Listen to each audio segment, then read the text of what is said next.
Bismillahirrahmanirrahim.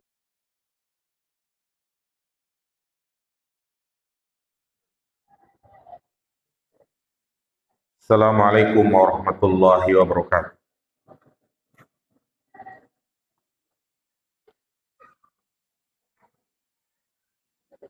Innal hamdalillah nahmaduhu wa nasta'inuhu wa nastaghfiruh wa na'udzu billahi min shururi anfusina wa min sayyiati a'malina. May yahdihillahu fala mudilla lahu wa may yudlil fala hadiya lahu. Asyhadu an la ilaha illallah wahdahu la syarika lahu wa asyhadu anna Muhammadan 'abduhu wa rasuluhu la nabiyya ba'dah. Allahumma salli ala Muhammad wa ala ali Muhammad. Qala Allah Ta'ala fil Qur'anil Karim, ya ayyuhalladzina amanu taqullaha wa qulu qawlan sadida yuslih lakum a'malakum wa yaghfir lakum dhunubakum wa may yuti'illaha wa rasulahu faqad faza fawzan 'azima. Wa qala an-nabiy sallallahu alaihi wasallam, fa inna asdaqal hadisi kitabullah wa khairal hadi hadi Muhammadin sallallahu alaihi wasallam wa syarrul umuri muhdatsatuha fa inna kulla muhdatsatin bid'ah fa inna kulla bid'atin dhalalah wa kulla dhalalatin finnar. Ayyuhal ikhwah, a'azzani Allah wa iyyakum jami'an. Alhamdulillah, segala puji bagi Allah. Kita patut bersyukur kepadanya atas segala nikmat dan karunia yang Ia limpahkan kepada kita semua. Berkat pertolongan inayah dari Allah Subhanahu wa taala sehingga kita mampu berkumpul di tempat ini untuk melaksanakan apa yang menjadi kewajiban kita, yaitu sholat maghrib berjamaah, dan kita lanjutkan dengan thalabul ilm. Tanpa adanya pertolongan dari Allah, kita tidak akan mampu mengerjakan berbagai macam ibadah. Maka jangan sampai terbesit di dalam hati ini perasaan ujub, perasaan di mana ia mengira ibadah-ibadah yang ia lakukan hanya hasil usahanya sendiri. Karena dengan adanya perasaan seperti itu menjadi sebab ibadah kita menjadi sia-sia. Al-Imam Ibnul Qayyim Al-Jauziyah mengatakan, bisa jadi seseorang masuk neraka karena kebaikan yang ia lakukan. Lah, kok bisa orang itu masuk neraka karena kebaikan yang ia lakukan? Iya, itu ketika dia merasa ujub dengan ibadah-ibadah yang ia lakukan, merasa paling taat kepada Allah, merasa paling alim, merasa paling soleh. Pantas kalau Nabi mengatakan salasun muhlikat, 3 perkara yang membinasakan. Di antaranya adalah i'jabul mar'i nafsahu, seseorang merasa bangga terhadap dirinya. Baik, ikhwan akhwat yang dirahmati Allah Subhanahu wa taala,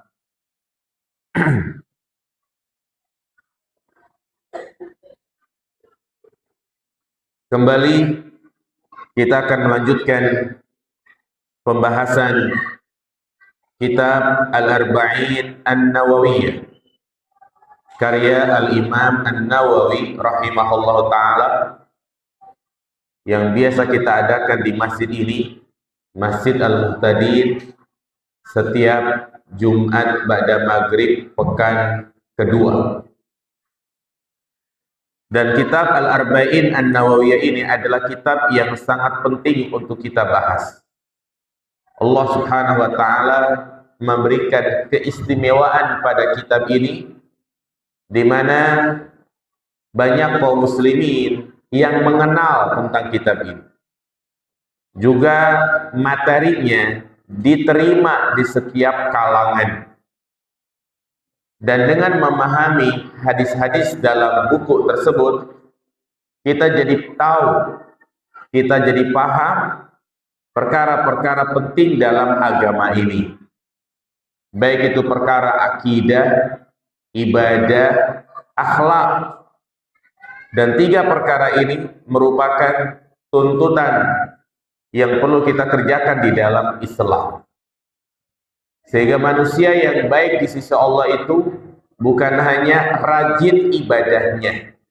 Perhatikan, bukan hanya rajin ibadahnya, tapi juga lurus akidahnya dan baik akhlaknya. Apabila salah satu dari 3 perkara ini tidak terpenuhi, maka Allah menilainya masih terdapat kekurangan di dalamnya. Itulah kenapa di dalam mempelajari ilmu agama ini, kita mempelajari 3 materi: akidah, fikih terkait masalah tata cara ibadah, dan yang ketiga adalah akhlak. Iya.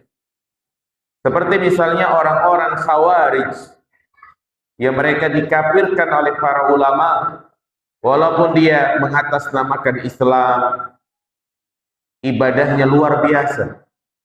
Mereka adalah orang yang rajin membaca Al-Quran, orang yang rajin puasa sunnah, orang yang rajin qiyamul lail.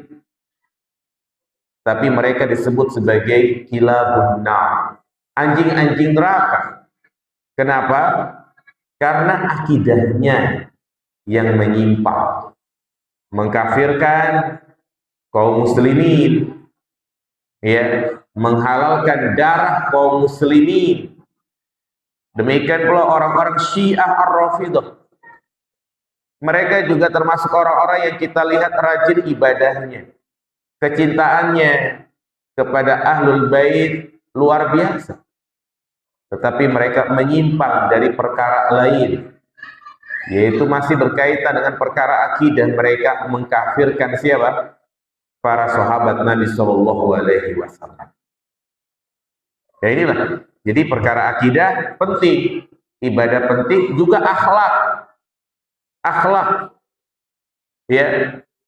Ada seorang wanita yang dikeluhkan kepada Nabi Shallallahu Alaihi Wasallam tentang buruknya akhlak wanita tersebut. Dikatakan, inna fulana tusallil lail wa tasumun nahar. Ada seorang wanita yang dia rajin qiyamul lail, rajin puasa sunnah, tetapi tetangganya tidak merasa nyaman dengan kelakuannya, lisannya kotor. Maka apa kata Nabi SAW? La khaira fiha. Tidak ada kebaikan di dalamnya.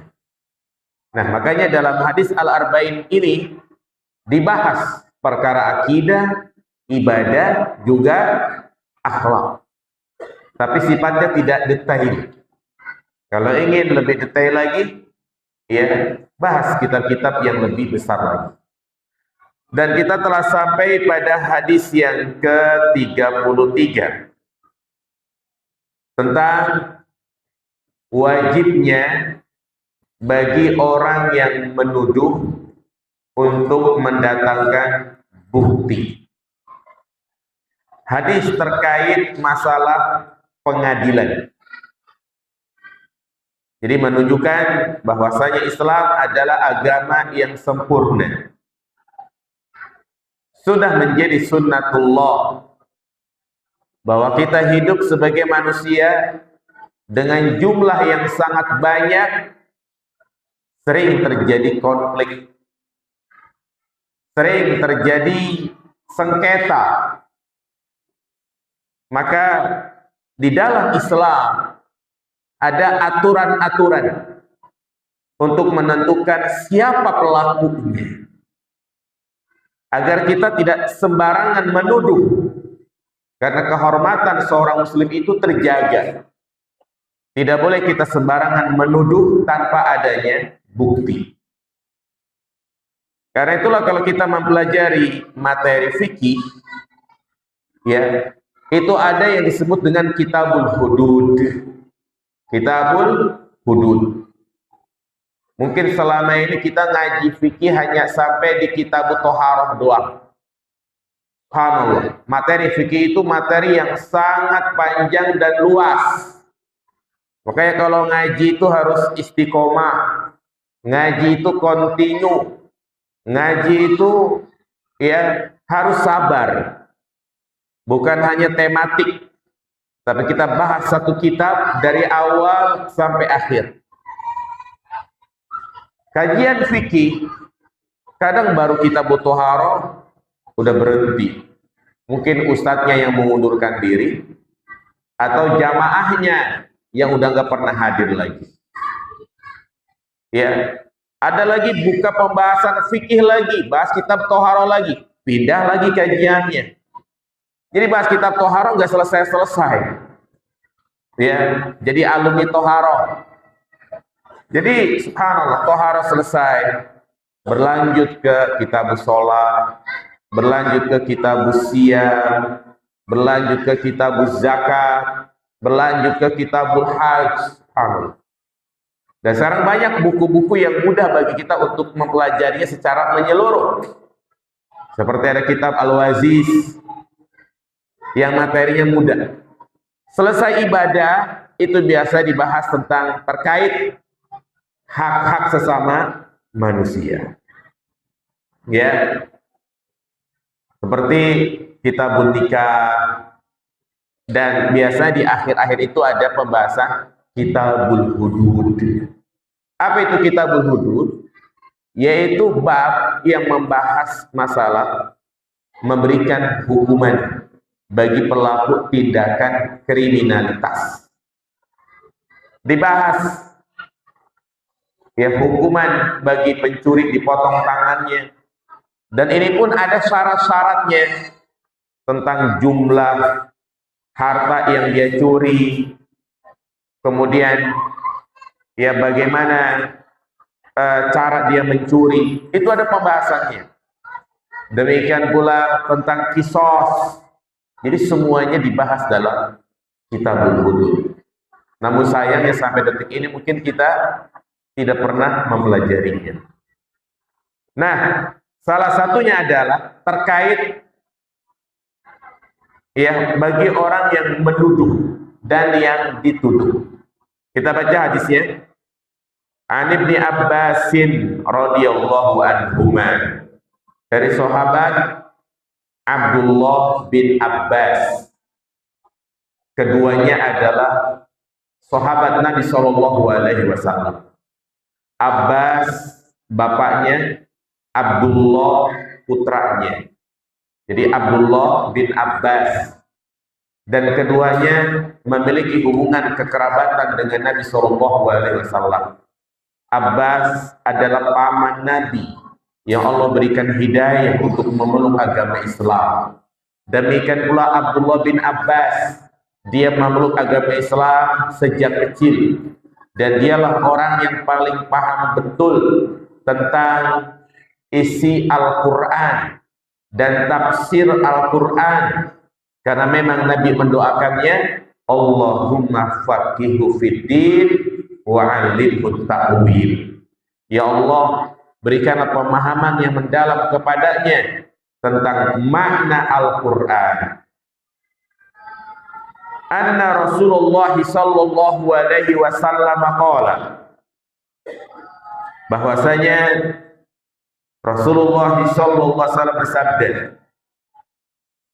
"Law yuqtan nasu bida'wahum ladda'a rijalun amwala qaumin wa dima'ahum walakinnal bayyinatu 'alal mudda'i wal yaminu 'ala man ankara." Law yuqtan nasu bida'wahum, seandainya orang-orang itu selalu dipenuhi tuntutannya, pengakuannya. Artinya setiap orang yang mengaku diterima pengakuannya. Ladda'a rijalun amwala qaumin wa dima'ahum. Maka orang itu akan bermudah-mudah mengaku ini harta saya. Atau juga akan bermudah-mudah masalah darah dengan mengatakan dia yang membunuh saudaraku, dia yang membunuh ayahku, dia yang membunuh keluarga. Jadi kalau seandainya sekedar pengakuan itu diterima, maka akan terjadi banyak kerusakan. Banyak terjadi kezoliman dan ketidakadilan. Ya, hanya sekedar pengakuan ini adalah zon, dugaan-dugaan. Bisa jadi benar, bisa jadi bohong. Nah, untuk membenarkan dia, maka Nabi mengatakan walakinnal bayyinatu 'alal mudda'i. Wajib yang menuduh untuk mendatangkan bukti. Yang dituduh wal yaminu 'ala man ankara. Yang dituduh jika memang dia tidak melakukannya, bukan yang berbuat, maka dia wajib untuk dituntut bersumpah. Subhanallah. Jadi inilah kesempurnaan agama Islam. Jadi masalah-masalah seperti ini telah dibahas di dalam Islam. Ternyata apa yang Nabi sampaikan juga dalam hukum di negeri kita dijalankan. Namun terkadang sebagian orang menganggap itu adalah hukum buatan orang-orang barat. Hukum buatan orang kafir. Seperti ya polisi, pengadilan untuk menetapkan seorang itu tersangka, maka bukan hanya sekedar dugaan-dugaan, tapi harus mendatangkan apa? Bukti. Ya. Jadi biasanya seperti misalnya KPK menangkap pelaku korupsi. Awalnya mungkin kecurigaan, kemudian ada istilahnya tangkap tangan, ya kan. Nah, kemudian itu belum disebut tersangka.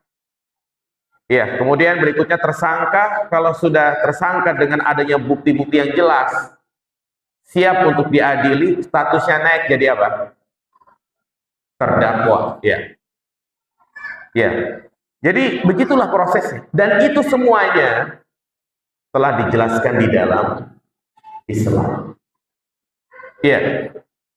Maka hadis ini merupakan solusi jalan keluar ketika mendapati ada sengketa di tengah-tengah masyarakat. Karena begitu banyaknya jumlah manusia, pasti ada saja sengketa-sengketa, konflik-konflik, baik itu terkait masalah harta, ya, atau masalah darah, atau masalah tindakan-tindakan kriminalitas. Kadang kita sudah beli tanah, sudah bayar, sertifikatnya ada, lengkap, AGB-nya ada, semuanya ada. Tahun, 2 tahun, mungkin kita nggak pernah lihat tuh tanah. Pas kita ke situ ternyata sudah berdiri apa? Bangunan. Kita protes, ini kan tanah saya. Ternyata yang bangun rumah juga punya apa? Sertifikat. Jadi ada sertifikat ganda. Kadang kita udah beli tanah, sudah kita ukur 100 meter. Tahun, 2 tahun ada pembangunan perumahan. Tanah kita kena keserobot. Begitulah. Jadi ini menjadi ujian tersendiri bagi orang-orang yang beriman. Ya, ketika dia mendapati kezaliman seperti ini, maka boleh bagi dia untuk menuntut, mengambil haknya. Kalau misalnya tidak bisa, ya udah bersabar. Nah, makanya agar lebih terarah, sengketa di tengah masyarakat itu secara umum ada dua. Yang pertama terkait pengakuan hak milik. Terkait pengakuan hak milik. Ya, misalnya mengaku-ngaku itu rumah miliknya, mengaku itu adalah kendaraan miliknya, mengaku itu adalah sawah punya dia, lahan punya dia, uang punya dia. Maka ketika dia mengaku-ngaku itu adalah miliknya, wajib untuk mendatangkan apa? Bukti. Wajib untuk mendatangkan bukti. Iya. Ya, misalnya sertifikat, atau mungkin kalau kendaraan, mana buktinya? BPKB-nya mana? STNK-nya mana? Ya, itu menjadi bukti kalau itu adalah milik dia. Ya, seperti tadi misalnya ada orang yang mengaku-ngaku mengambil tanah dia, ya kan? Ketika kita datang, itu adalah tanah milik kita, maka kita harus mendatangkan apa? Bukti. Mana sertifikatnya? Itulah disebut namanya al-bayyinah, bukti. Ya, sebagaimana terjadi di zaman Nabi Shallallahu Alaihi Wasallam, ada seorang sahabat yang bernama As'as bin Qais. Dia mengatakan di hadapan Nabi SAW, ya Rasulullah, kana baini wa baina rajulin khusumah fil bi'r. Antara aku dan seseorang memiliki masalah sengketa, yaitu masalah sumur. Sumur di zaman Nabi SAW adalah sesuatu yang sangat berharga. Lebih berharga dari rumah, lebih berharga dari kendaraan. Sumur di zaman Nabi menjadi sumber kehidupan dan juga menjadi sumber bisnis. Orang yang memiliki sumur, orang yang kaya. Dan jarang saingannya. Beda dengan isi ulang sekarang, ya kan. Orang bisnis isi ulang banyak saingannya. Kalau dulu tidak ada, karena memang sumber materi itu susah. Ya, makanya Utsman bin Affan berani membeli sumur dari seorang Yahudi. Karena sangat menguntungkan. Fakta soma. Ya, keduanya itu berselisih. Ini sumur aku gitu kan. Kemudian As'as bin Qais mendatangi Nabi Shallallahu Alaihi Wasallam. Ya, Nabi mengatakan kepada As'as bin Qais, syahidaka, datangkan saksi. Mana saksinya? Jika memang ini sumur kamu, mana saksinya? Ya. Namun dia tidak bisa mendatangkan saksi. Kemudian akhirnya karena dia tidak bisa mendatangkan bukti berupa saksi, akhirnya Nabi SAW meminta kepada lawannya itu untuk bersumpah. Dan As'as mengatakan, ya Rasulullah, orang ini enggak peduli dengan masalah sumpah. Ya, bisa jadi dia bersumpah tapi apa? Bohong. Maka Nabi mengatakan, ya inilah aturannya. Artinya orang yang betul-betul beriman kepada Allah, dia takut dengan apa? Sumpahnya. Ya. Maka dari itu jamaah yang dirahmati Allah Subhanahu wa taala, ketika yang menuduh mendatangkan bukti-bukti yang jelas, maka sudah harta tersebut akan berpindah kepada dia karena itu menjadi milik dia. Tapi kalau ternyata yang menuduh itu tidak bisa mendatangkan bukti, maka yang dituduh itu harus mendatangkan apa? Sumpah. Terus bagaimana kalau dia sudah bersumpah? Ya sudah, berarti itu menjadi milik dia. Ya. Bagaimana kalau misalnya itu mobil-mobil saya? Ya. Terus dikatakan, mana bukti STNK-nya, BPKB-nya? Ternyata bukan nama dia gitu kan. Kemudian dia bilang, saya belum ganti nama, tapi itu mobil saya. Nah kemudian lawannya mengatakan, wallahi ini punya saya. Maka hakim lebih berpihak kepada yang sudah bersumpah. Loh, berarti di sini ada unsur kezaliman dong. Iya, makanya jamaah dirahmati Allah Subhanahu wa taala. Kalau orang sudah bersumpah, itu urusannya antara dia dan Allah Subhanahu wa taala. Ya, kalau orang sudah bersumpah, maka wajib bagi kita untuk sikoh kepada dia. Kalau orang sudah bersumpah, maka kita wajib percaya dengan dia. Terus bagaimana kalau dia berbohong? Kalau sudah berbohong, urusannya dia dan Allah Subhanahu wa taala. Maka di sini kita harus takut dari yang namanya sumpah. Kalau misalnya itu bukan barang kita, bukan milik kita, dia adalah pelakunya, jujur sudah, jangan sampai bersumpah di atas apa? Kedustaan. Kalau kita bahas secara tersendiri tentang al-yaminul ghamus, sumpah palsu, itu dosanya berkali-kali lipat. Yang pertama, dia berdosa karena berbohong. Yang kedua, dia bawa-bawa nama Allah Subhanahu wa taala. Ya, maka jangan biasakan anak-anak kita untuk sedikit-sedikit sumpah, sedikit-sedikit sumpah. Sumpah itu suatu hal yang sakral. Sumpah itu suatu yang harus dijaga. Ya, karena kalau dia sudah bersumpah di atas kedustaan, hati-hati. Apa kata Allah? Wala tahsabannallaha ghafilan amma ya'malul zalimun. Jangan kau kira Allah itu lupa dari kezaliman orang-orang yang berbuat zalim.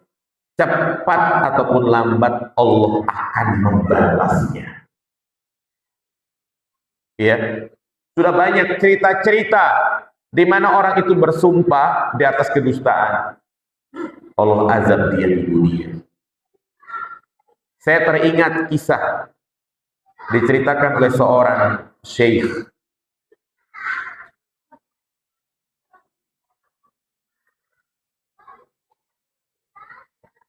Dia bercerita tentang seorang yang menjadi pasien salah satu rumah sakit,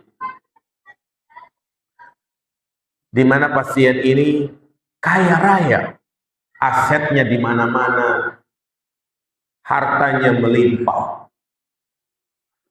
tetapi semua itu seakan-akan hampa, seperti gak punya apa-apa. Karena kekayaan tersebut dia tidak bisa menikmatinya. Dan dia hanya bisa berbaring di kasur rumah sakit. Sembuh, gak lama masuk lagi. Pokoknya keluar masuk rumah sakit. Rumah sakit itu sudah menjadi rumahnya. Alat infus, operasi segala macam sudah menjadi makanannya. Dia pun teringat atas kezaliman yang pernah ia lakukan. Maka ia berpesan kepada dokter pribadinya. Dia menulis sebuah surat, dia masukkan ke dalam amplop, kemudian dia bilang sama dokter, Pak dokter, tolong sampaikan surat ini kepada si fulan. Maka dokter ini pun segera untuk menyampaikan amanah ini kepada si fulan. Dibacalah surat tersebut, yang mana isinya permintaan maaf. Dokter bertanya kepada si fulan ini, memang ada urusan apa engkau dengan dia, pasien ini? Disitulah dia mengatakan, iya, dia telah menzolimi. Di mana waktu itu ada sengketa masalah tanah. Saya beli tanah, aku tinggal beberapa tahun, ternyata ada yang ngaku-ngaku itu adalah tanah orang lain. Maka saya urus di pengadilan. Nah, orang ini, pasien ini, menjadi saksi palsu atas lawanku itu. Dan dia menjadi saksi kalau itu bukan tanah saya, padahal dia tahu itu adalah tanah saya. Akhirnya tanah saya pun diambil. Dan dia bersumpah saat itu. Akhirnya pengadilan memutuskan kepada lawannya. Disitulah saya berdoa, ya Allah, berikan dia penyakit yang memperparah hidupnya. Da'watul mazlum la turad. Doanya orang yang terzalimi tidak akan ditolak. Langsung terbuka menuju Allah Subhanahu doa tersebut. Maka dokter pun mengatakan, sudahlah, kasihan dia, maafkan dia, karena dia dalam kondisi yang sangat sulit, dan dia dengan tulus meminta maaf. Akhirnya dimaafkan. Ya, pada intinya, jangan bermain-main dengan masalah apa? Sumpah. Makanya Nabi mengatakan, ya, sumpah itu ada solusi terakhir. Jika tidak ada bukti, tidak ada hal-hal yang mencurigakan, sudah selesai. Biar antara dia dengan Allah urusannya. Baik. Jadi ini pertama terkait pengakuan hak milik. Yang kedua, terkadang tuduhan itu terkait tindakan kriminalitas. Menuduh seseorang mencuri, menuduh korupsi, menuduh berzina, menuduh membunuh. Karena tindakan-tindakan kriminalitas ini harus ditegakkan had, potong tangan, dikisos. Nah, maka seorang tidak boleh asal-asalan menuduh. Dia harus mendatangkan apa? Bukti. Maka Nabi mengatakan, walakinnal bayyinatu, bukti wajib didatangkan oleh orang yang menuduh. Berbicara masalah bukti, apa itu al-bayyinah? Bayyinah artinya bukti. Semua petunjuk atau indikator yang bisa menyingkap perkara, itulah al-bayyinah. Bukti ini ada dua macam. Ada bukti yang jelas, yang qat'i, ada yang tidak qat'i. Yang jelas apa contohnya? Banyak. Seperti mendatangkan saksi. Menuduh seseorang berzina. Mana saksinya? Ada 4 orang yang melihat. Maka yang dituduh gak bisa mengelak. Gak bisa apa? Mengelak. Bukti yang jelas. Atau zaman sekarang dengan adanya apa? CCTV. Ada seorang pencuri tertangkap CCTV dan dia ditangkap polisi. Kamu mencuri ya? Walaupun dia, wallahi saya tidak mencuri. Sumpahnya nggak dianggap. Kenapa? Karena sudah ada bukti yang jelas. Dia nggak bisa mengelak. Ini buktinya. Kamu pakai baju ini, dan sekarang baju kamu pakai. Ya. Atau juga adanya sidik jari. Ini nggak bisa mengelak. Ya. Seperti pelaku bom Bali itu kan. Sebulan itu polisi susah mengungkap kasus itu. Hampir sebulan. Karena bom yang diledakkan itu pakai mobil apa itu? Mitsubishi kalau nggak salah ya. Ya pokoknya ternyata pelakunya luar biasa. Kayak apa, nomor polisinya sudah dirubah. Kemudian juga nomor rangkanya sudah digerinda. Ya. Susah untuk mendatangkan bukti. Ya akhirnya ya setelah ditelusuri ya mobil ini mobil second. Kemudian didatangi yang menjual, baru terungkap pelaku. Nah ini kalau sudah ada bukti-bukti yang jelas, ya maka pelaku walaupun bersumpah nggak dianggap sumpahnya.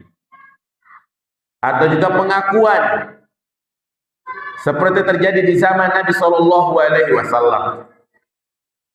Ada seorang Yahudi yang membunuh wanita muslimah.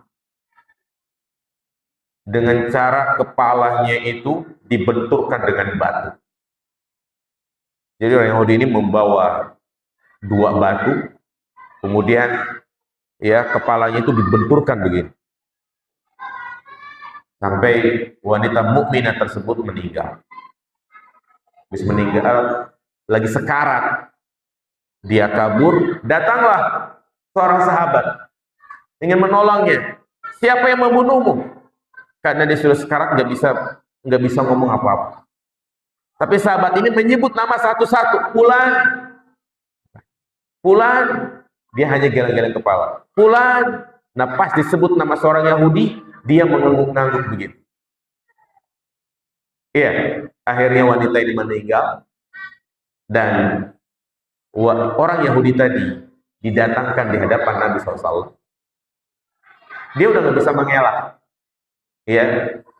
Maka ditelusuri kembali bukti-bukti yang lain. Maka orang ini pun dikisos. Ini bukti jelas.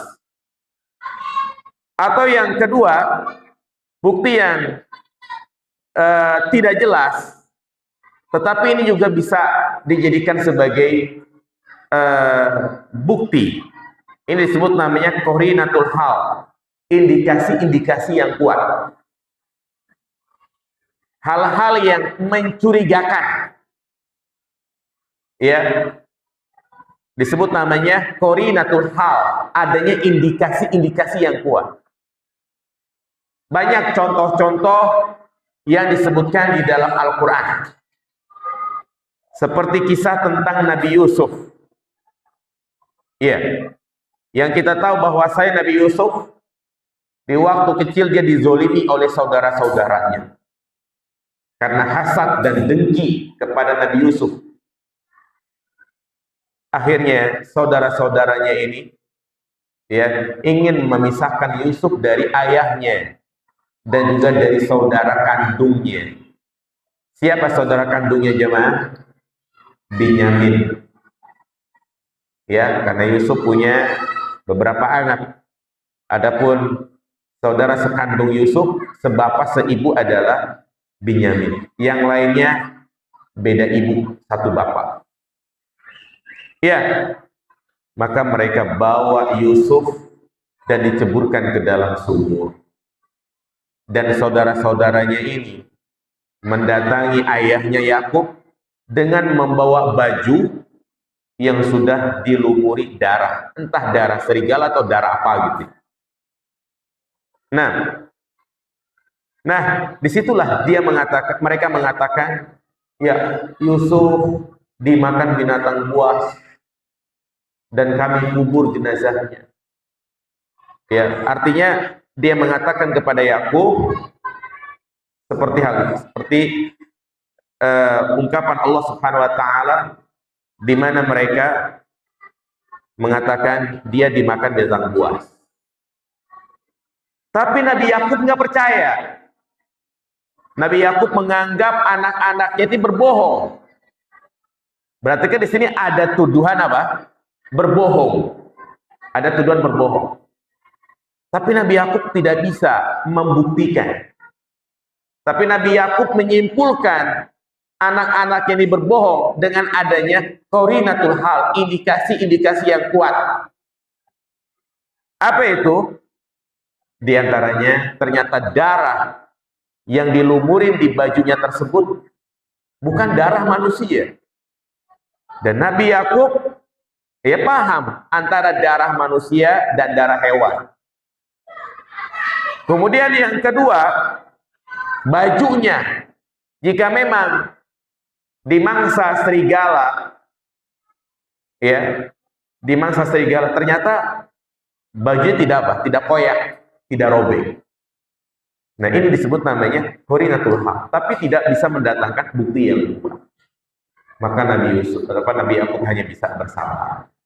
Itu contoh disebut namanya qorinatul hal. Demikian pula masih tentang kisah Nabi Yusuf.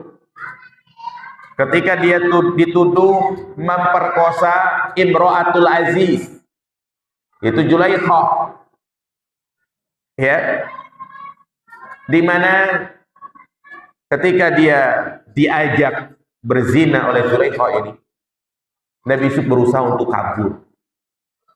Maka kerah bajunya ditarik oleh Zulaikha. Ketika berusaha untuk kabur, ternyata di depan ketemu suami Imro'atul Aziz. Nah, disitulah istrinya, karena dia nggak mau malu, dia berusaha untuk memperkosa, gitu kan? Ini pengakuan. Pengakuan adalah apa? Bukti. Dia ngaku kalau dia diperkosa oleh siapa? Nabi Yusuf. Iya. Maka sang suami, sang raja ini pun tidak langsung percaya dengan Imro'atul Aziz. Didatangkanlah pelayannya atau didatangkanlah orang lain. Ditanya, bagaimana pendapat tentang masalah ini? Siapa yang benar? Allah sebutkan dalam Al-Quran. Ya, lihatlah mana yang robek. Jika yang robek adalah bagian depan, maka Yusuflah yang memulai duluan. Dialah yang berusaha untuk memperkosa. Tapi kalau ternyata yang robek bagian belakang, berarti istrimulah yang bersalah. Ternyata pas dicek yang robek yang mana? Yang belakang. Ya, berarti yang bersalah adalah Imro'atul Aziz, di mana ia menarik ingin kabur. Kalau yang robek adalah bagian depan, berarti itu ada usaha untuk memperkosa sehingga bagian depan itu dicabik-cabik atau ditarik-tarik oleh Imro'atul Aziz. Nah, ini disebut namanya qorinatul hal. Adanya indikasi apa? Indikasi yang kuat. Tapi ya tetap, ya Nabi Yusuf dijebloskan ke dalam penjara. Nah, kemudian juga kisah yang ada di zaman Nabi Sulaiman dan Nabi Daud. Ada dua orang wanita, yang satu tua, yang satu muda. Kedua wanita ini masing-masing punya anak, dan anaknya ditinggal. Dua-duanya meninggalkan anaknya. Ya. Setelah keduanya balik menemui anaknya, ternyata anaknya sisa satu, yaitu anak dari wanita tua dimakan binatang buas. Ya, pokoknya hilang anaknya. Nah, karena dia datang duluan, dia melihat ada anak dari wanita muda diambil. Mungkin anaknya masih bayi itu ya. Belum ada tes DNA. Akhirnya wanita muda ini mengatakan, enggak, itu anak aku, itu anak saya. Kata wanita tua ini, enggak, ini anak saya. Jadi posisi anaknya itu ada di mana? Ada di wanita tua. Wanita muda ini mengatakan, itu anak saya. Akhirnya kasus ini dibawa ke hadapan Nabi Sulaiman. Karena posisi anak itu di wanita yang tua, berarti dia itu adalah miliknya. Dan Nabi Sulaiman menghukumi secara zahir kalau itu adalah miliknya. Kalau memang wanita ini mengaku-ngaku itu ada anaknya, maka Nabi Sulaiman mengatakan kepada wanita muda ini, mana al-bayyinah? Mana bukti kalau itu adalah anak? Wanita ini nggak bisa mendatangkan bukti. Ya, wanita ini nggak bisa mendatangkan bukti. Maka Nabi Sulaiman mencari jalan yang lain. Inilah disebut dengan qorinatul hal. Karena ketika Nabi Sulaiman memutuskan, berarti anak ini milik wanita tua ini. Wanita muda ini tetap nangis dia. Enggak, itu putraku, itu anakku. Mana buktinya? Aku nggak bisa mendatangkan bukti. Mana buktinya gitu kan? Akhirnya dengan cerdasan Nabi Sulaiman, taufik yang Allah berikan kepada dia, maka Nabi Sulaiman mengatakan, daripada kalian ribut, mana nih bayinya? Maka dikeluarkanlah pedang.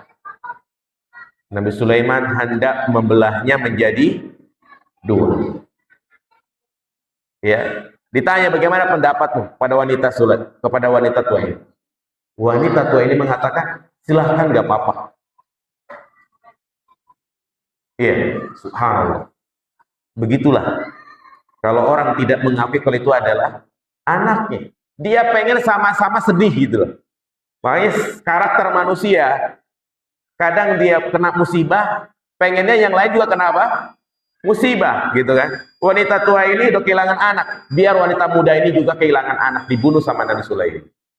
Berbeda dengan wanita muda tadi, dia mengatakan, jangan. Sudah, itu bukan anak saya. Biarkan itu anaknya wanita tua tadi. Akhirnya Nabi Sulaiman memberikan anak itu kepada wanita muda karena kasih sayang, cinta orang tua, ya, itu pasti nggak ingin anaknya dibunuh. Itu disebut namanya apa? Qorinatul haq. Baik, azan dulu.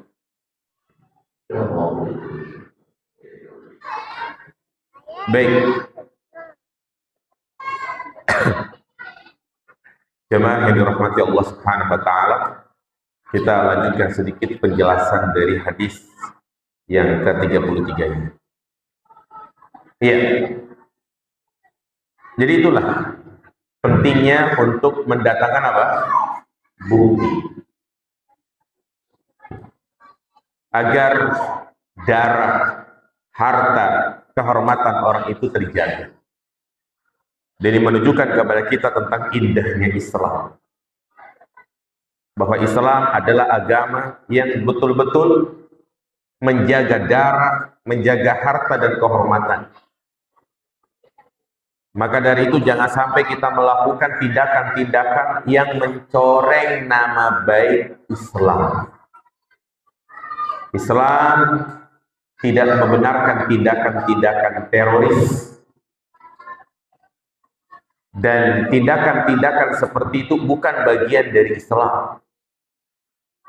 Lihatlah Rasul kita Muhammad SAW yang sudah jelas-jelas orang-orang munafik itu melakukan banyak kerusakan. Yang tangan para sahabat udah pada gatel. Mereka ingin membunuhnya. Karena mereka ini ibarat duri dalam daging, musuh dalam selimut. Mereka yang menuduh Aisyah berzina, mereka yang menjadi sebab ya berkurangnya pasukan pada medan Uhud dan fitnah-fitnah lainnya. Para sahabat ingin membunuhnya, tapi Nabi SAW tahan. Apa alasan Nabi? Saya tidak ingin adanya desas-desus di luar. Muhammad telah membunuh sahabatnya. Artinya Nabi SAW ingin menjaga citra Islam. Maka dari situ hendaknya kita jaga citra Islam. Kita jaga dakwah sunnah ini. Jangan melakukan tindakan-tindakan yang orang menyimpulkan kok dakwah sunnah begitu ya. Ya. Nah, jadi kaitannya dengan hadis ini, jamaah yang dirahmati Allah Subhanahu wa taala, maka kehormatan seorang muslim itu terjaga. Jangan sampai kita sembarangan untuk menuduh. Curiga mungkin boleh. Tapi kalau udah menuduh, ini harus mendatangkan apa?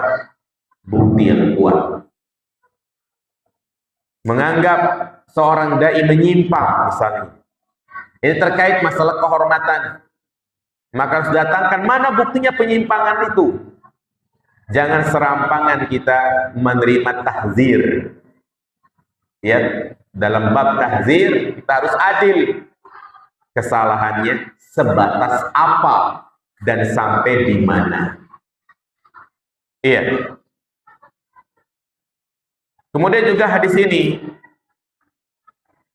memberikan faedah kepada kita tentang pentingnya sabar.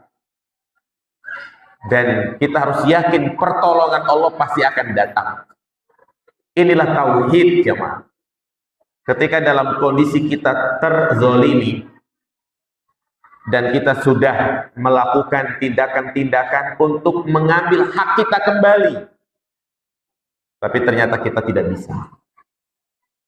Ya, seperti misalnya banyak kasus-kasus yang kita dengar adanya kasus tindakan kriminalitas, kita mencuri, ada orang yang mencuri barang kita, kita lapor ke polisi misalnya, malah kita yang diceramai.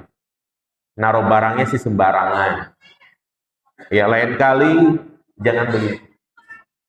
Nah, atau mungkin misalnya kita ingin memproses, tapi harus pakai apa? Pakai siap 86 dulu misalnya. Atau dengan istilah uang kebijaksanaan. Ya, kita nggak punya, dan kita hanya udah, apa lagi yang kita lakukan selain untuk apa? Bersabar. Itulah kondisi kita di dunia ini, jemaah. Terkadang kita terzolimi dan kita yakin ada Allah yang akan menolong kita, Allah yang akan membalas semuanya. Yang penting kita fokus menjadi orang baik, jangan bohong, menjadi orang yang jujur. Makanya Allah tidak hanya menyuruh kita menjadi orang yang jujur, tapi hendaknya kalian bersama orang-orang yang jujur. Wa kunu ma'as shodiqin. Hendaknya kalian bersama orang-orang yang jujur. Iya.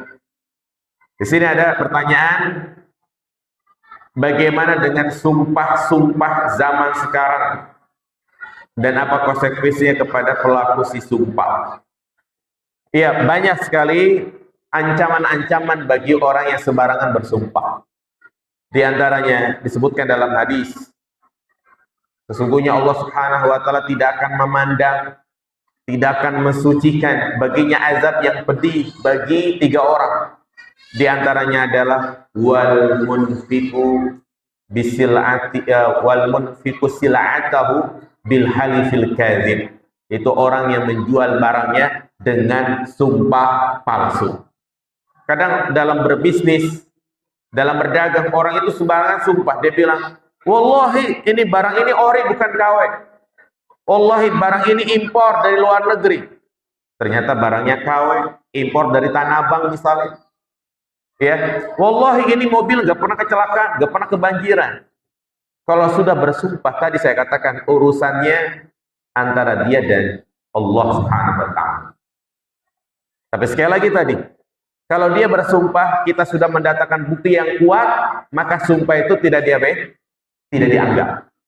Kecuali kalau kita tidak mendatangkan bukti, dia sudah bersumpah, ya sudah, kita percaya dengan apa? Dengan sumpahnya.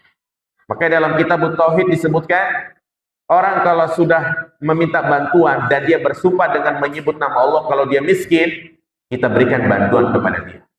Kita berikan bantuan kepada dia. Tapi tadi jangan dikit-dikit apa? Sumpah. Dan sumpah yang benar ada dengan menyebut nama Allah. Bukan sumpah pocong, sumpah ini, sumpah itu, tidak ada. Bagaimana menyikapi MLM? Jadi termasuk ya transaksi yang mengandung goror, ketidakjelasan, penipuan, kezoliman, maka hendaknya ditinggalkan.